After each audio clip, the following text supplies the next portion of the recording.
Guys, that I'm in the process of thinking all this through. So you get to sharing my thoughts, if that makes sense. So I'll just pass those two things around. But anyway, I am Jana Lynch, and I'm an artist who has a business mind coupled with the competitive spirit of an artist, which kind of makes me act like a dog on a bone. When it comes to anything that I want to get done, it's going to get done. My message today here is of hope. My Lord and Savior Jesus Christ has groomed me for one thing since birth, and I have no choice but to walk that path. And I have been a faithful journeyman my entire life, studying, practicing, and learning my trade. It is just now that I'm ready to prove myself a master. I had an extremely slow start in life, and I'll explain that in a minute. So I'm going to speak about a business I've opened called the PaintedArtist Art Cave and Interactive Garden. With or without your help, I have no choice but to build this great message of hope. I don't care what you believe. I think you all can see that we need a lot of hope going on. So everything that will be going into my international interactive garden will be pointing towards hope. God has prepared me for this day, and it seems that He has brought me here to Ruidoso and has found me approved and ready to advance on this front line without further delay.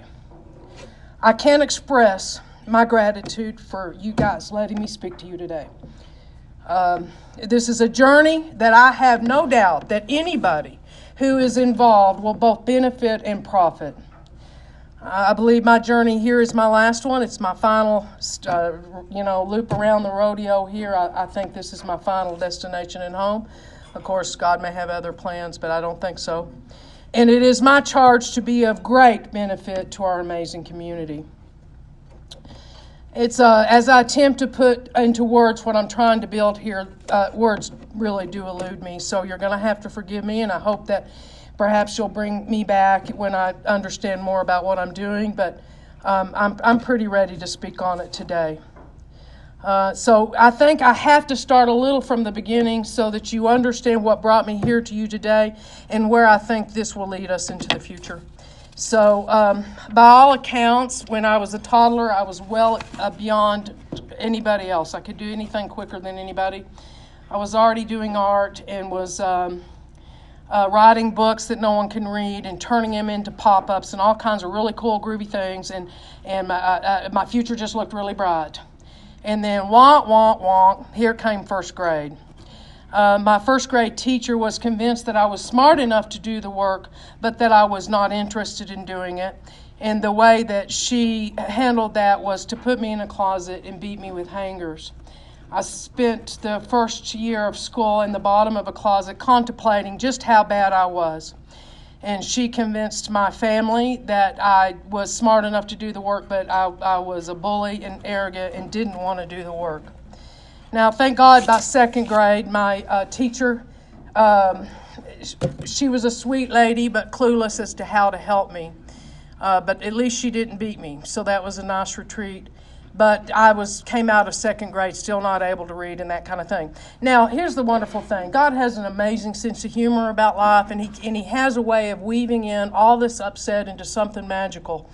And my father, at the same time that this was going on, was in deep prayer with God, asking, what else is there? At the church he was at, he wasn't learning what this wonderful thing was all about, what are we here for? He was praying for answers.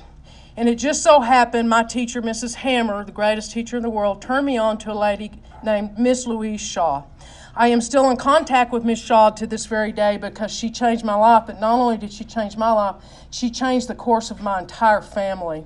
So God used this little problem of mine, to turn this whole thing around. And she told them that I had an extremely high IQ, I was creatively gifted, and I was severely dyslexic. And in the 60s, guys, there wasn't much public school did for dyslexic kids. But at least my family knew that I wasn't a jerk. Okay, so that was a great day for me. But behind her were these reel-to-reels, just tons of them, lines and lines and lines of reel-to-reels. Now, some of you youngsters don't even know what that is, but that was before an 8-track, before a cassette, before Blu-ray CDs, reel-to-reel, boom, giant. She had tons of them. And my father said, "What is all that?" And she says, "Well, that is Bible doctrine taught by Colonel Thiem out of Houston." And my father said, "May I please?" Now, we listened to that Bible doctrine in the cars. I could hear it coming out of out of the shower. The Word of God is alive and powerful. Blah, blah, blah, blah, blah, blah, blah is what it sounds like to a little kid until we got to Grace. And it was in the bottom of a car on the way from the back of a trip that I accepted Jesus Christ as my Lord and Savior. So that's how God turned that around. And on that day, my mother said to me, Jana, listen, Linda, you just got to pass. And I said, "Mother, why do I have to do this at all?" And she said, "So that you never have to do it again." And that was the greatest thing that my mother could have said to me. I was behind throughout the rest of my career there in school. I did make C's and D's. I never failed, and I wanted to pass, so I didn't have to do it again. And bless her sweet soul, she found any reason in the world to get me out of school, and I went to work in my family's businesses and all kinds of things, so I was quite educated, but very, very much behind. Never got to take an elective until high school. In high school, I took art. Now, up till that point, I'd had little more than a pencil and a pair of scissors in my hand because I just was that far behind. Every moment of my time had to be about just trying to barely pass this thing. And in high school, I finally met my counselor, avoided that office like the plague. Just kind of hid, hope they didn't notice me. And he finally got me and said, "Come here, what are you going to do? It's obviously you're not going to college, right?" I said, "No, sir, I don't think that I will." And he said, "How about the Art Institute in Dallas?" I said, "What is that?" He said, "Well, it's where you can go and learn about graphic arts." Now, this is how far behind I was. I was clueless that an artist perhaps developed a Coca-Cola logo and that an artist did billboards and all this stuff. So when I was turned on to that, I was so excited. I ran to my high school teacher. I said, "Guess what? I get to go to the Dallas and Art Institute instead of art." And she said, "You will never make it. You are too far behind." Okay, crying, sad, ran home to my mother. She said, "Jenna, I think it's time you stop listening to people." And I think this is where I got my competitive spirit from, because from that day on, I went out to prove that lady wrong. All right, now that's called revenge motivation, and it's not a good way to set about, but it's where I started. All right, I did go to that school, and only 143 of us started, only 8 of us graduated. I was one. I was absolutely the worst artist in school because I was behind. But I did graduate, and I did come out of there with a portfolio that I was very unpleased with. And so instead of showing my work, I opened a business in Lubbock, Texas called 19th Street Peddlers. I was 20 years old, and it was a quite brilliant concept. I bought out other businesses that were going out of business at auction, and I would sell that merchandise on pennies on the dollar.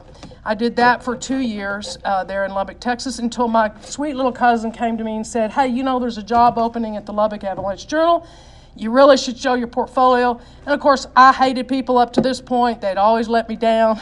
So I didn't want to trust another person, show my portfolio. But finally, she just said, "You're going to have to trust somebody. Trust me. You're good enough. Go ask for the job." I took my portfolio. Of course, I got the job. I illustrated for society pages. Back then, guys, it was too expensive to run ads in newspapers. So I got to illustrate for the society page, and I got to work with Dirk West. You guys remember that guy? He did all the conference football illustrations, and I would cut the color for him, and that was a really awesome job. Then I applied for a job in color tile in Fort Worth, Texas. 200 artists applied for that job, and she pulled me all the way from Lubbock to get that job. So my confidence started building a little right in there. Got to illustrate for her. And then my biggest job was with Harris Methodist Health Systems. I made it all the way to creative director, had teams and teams of people that I took care of. And my team came up with in a whole new light. Ours was healthcare in a whole new light. Now, before that, we had never certainly seen that. And everybody in the 90s, if you recall, picked that slogan up in a whole new light. That was my team. I hired Jason Robards, if you remember that actor. He's an exceptional actor. He was my voice over for those commercials, and he was $140,000 for 45 minutes of his time. Isn't that interesting? And then during that time is when I married this amazing man in 1994, and my husband could tell that I was getting what I call the Sunday night blues. I didn't want to go to work. I wanted to open my own company and be a freelance graphic designer. He let me go home and retire and do that in 1996. We had a huge career, never had to ring the phone because they knew me and I knew all the vendors and everything. And so I had a nice career doing that. In 2005, I asked my husband if we could move to Las Vegas so I could spend my mother's final years with her. He did. He allowed me to do that. He took a job up there. I think it was with Albertsons when we first moved there. And then my mother, and I quit art entirely, just sick of doing art for anybody else. I went into network marketing. And this is where I learned to speak to people, big old huge groups of people, and rally them to my cause and all these wonderful things. But my mother looked me right in the eyes and she said, "You need to get back in your lane. What are you doing?" And so she knew right before she died that I was going to go back to school, which was a daunting, scary prospect for me because school had always let me down. But one person just had to say, "Have you heard of continuing education?" What's that? You don't have to take any math. Yay, or reading. Good. I did it. I went to UNLV and CSN for 3 years and studied fine arts. And it was there that I met all these little kids my age. When I was 18, going to fine art school, huh? How are you going to make money in fine arts? The concept just blew my mind. And so I went back to my husband and I said, "May I reach into your pocket and open a gallery for locals only?" And our gallery was right on the end of the strip going into downtown there in Las Vegas, and it was called Jana's Red Room. I represented 230 local artists by the time that career concluded. And a lot of those kids give me credit for launching their career, which is extremely humbling. Now, during that time, I was able to look at a lot of artwork.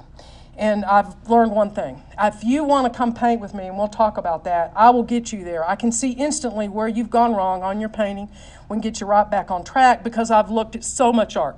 I'd also like for you to go out to janasredroom.com because I did a TV show there. And it failed miserably. And what it was about was getting a community together and combining all of our advertising dollars for one point. And it failed because all of my little poor artist friends and business owners couldn't afford, with their small amount of advertising dollars, to be seen on TV. They were not being seen. So it was a waste of their money. So I stopped it. But go punch in episode 1 because something like that may work in this community. And I'm not prepared to speak about that today. But I am in conversation with some people about it because it's pretty groovy. It's a groovy concept that I believe might work here. So my husband told me that we were moving here, and I thought when I moved here that I would be opening another locals-only gallery. But when I got here, I realized y'all have covered that. You've done a magnificent job at it, and that's not really what you needed here. What you need here is something to do. I told you, I promised you that I would tell you what I've identified that we all have in common as business owners is that everybody walks into your business and asks, what else is there to do here? Now, I know we can go to the track and we can go up to to ski, and there's a lot of wonderful things, but I want to be on that list of what else is there to do, if that makes sense. I hope I haven't left anything out, but I'm sure that I'm going to have another time to talk about this stuff. Anyway, so the what else is there to do? That is the Painted Artist Art Cave and Interactive Garden. And why I hope that you're proud enough to send people this way is my first project is an interactive thing that you guys can come out and paint a butterfly in honor or in memory of a loved one. You write the name, and we're installing that into a tree that's in the Peace Garden. Joe Eby owns a tile company. He's your congressman, and he's been donating tiles. He's going to build a patio out there around that tree for us. And Joe's going to get a big old beautiful sign that I hand painted that says, "This Peace Garden sponsored by Joe Eby." I don't remember his tile company name, but I'll get it right then. Okay, and how come he got that is he's going to take a few of his advertising dollars and put a little patio in for me, okay? That's a sign. Now, this is how we can bring our advertising dollars, and I'm talking minimal amounts of money here, to get people to come and walk through this wonderful thing, that you're going to have a wonderful experience.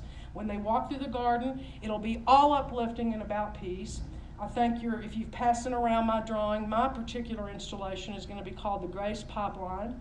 I got permission from the Baraka Church to paint that, and so I need scaffolding. I don't have any money for scaffolding. You know, if you have some scaffolding laying around, it'll be sponsored by. Now, why is this important? Because think about it. The Cadillac Ranch in Amarillo, everybody goes spray paints those Cadillacs, and they take us and they hashtag Amarillo. All right, we're going to be building things that people are going to want to hashtag. All right, now from that butterfly tree, my first prolific artist, I'm only going to work with 12. I can't do 100, 230 because I'm ready to paint. Okay, it's time. I've waited my whole life for this moment, and I'm ready. And my messages are of hope and of uplifting, and it's time for me to paint. Okay, so I'm going to represent 12. Carla Morrow is my first prolific. Thousands upon thousands of followers this lady has. She's amazing. She's found a way to make fine arts commercial. And she's going to take this butterfly tree and bop it across over to the river that me and Jay, the author, are building. We got our mineral rights, and we're building this river, and we're going to paint it. All right? Jay's going to get a credit for that. Bad Sheep Yard Care is going to build us a beautiful grass chair to sit in. Hashtag river at the Ruidoso. Okay, all this is going on. Then you'll walk through here. Now, I want you to put your thinking caps on. I need about 8 art apprentices. Now, these apprentices are kids like me who are just like, what am I going to do to get through school? They're that talented. Or 12 are women and men that have worked their whole life to raise a family. And they haven't been able to do art, but they've wanted to do it their entire life. I'm looking for those guys. These are I'm going to teach sweat equity residual income because I'm smarter than the Cadillac Ranch in one way, and that is I have an exit through a gift shop. And in that gift shop will be products. Now, I don't want to make 1 million of these, okay? I don't want to. But we will, and we'll sell them. And my brand here is called Hello from Ruidoso. So we'll have all of these products that match this wonderful, and this is a new skill I'm learning because I think we can make, I bought some of the platy from you the other day. We can make these giant sculptures and things out there. So, but we'll have products that we develop that will match this interactive experience. Okay, so with each, the more traffic we drive there, the more elaborate these art installations can become because it will be worth your advertising dollars to support the arts, is all I'm saying. It's a win-win. It's a real win-win. Now, we're talking small amounts of money. Carla Morrow is going to do the labor, but I need putty. I need some paint money. So if there's any of that just laying around somewhere in your back of your garage, just come see me, if that makes sense. So does anybody have any questions? Okay. Okay, thank you. Huh? Say again? Yeah, it's a lot of information, and you must forgive me. I like I said, I'm a dog on a bone. This is going to happen. I'll be going into my grave doing just this. This is all I want to do. I want the message to be about hope. If you're not a Christian, I'm not talking about that. I just happen to be. But I think you can all agree that it's about hope. I've had horrible dreams. There's one down there by that flag, and we're in bad shape in our country today. And I think we need to talk about hope, and we need to find we need to do that. We need to look up for solutions, and this is what I think this will all be about. And I want beautiful art installations. And if you have advertising dollars that you think it's worth it to say to people when they walk into your store, hey, what else do they do? Oh, you can go skiing, you can go out to the horse track. But have you seen the community butterfly tree we've all made where we've honored our loved ones? And you can go put a butterfly on that tree too. That's a hashtag Ruidoso, and it'll be sponsored by one of your businesses. I hope that kind of makes sense. And then, if I'm right, we'll talk more about this TV show. Go look at it. It was quite a brilliant concept, and in a small community like this, it could work, because see, it could be like, you start at Ace Hardware and she's going to have a live band. And then you go over to Dr. D'Amato's and she's going to have chocolate strawberries. And then you go blah, blah, blah, and then you get a free beer over at Lost Hiker. And then you come over to the Painted Artist and you paint a butterfly. But it drove people through the city in a really interesting way. And we had placards and stuff. Sorry, Jen, I didn't hear you say, where is this located? Oh, it's at 204 Poor Drive. Right next door to Dr. D'Amato's, and Kirk Pat from Houston has bought the building in between me and Dr. D'Amato's, and we're trying to determine what's the best course of action there.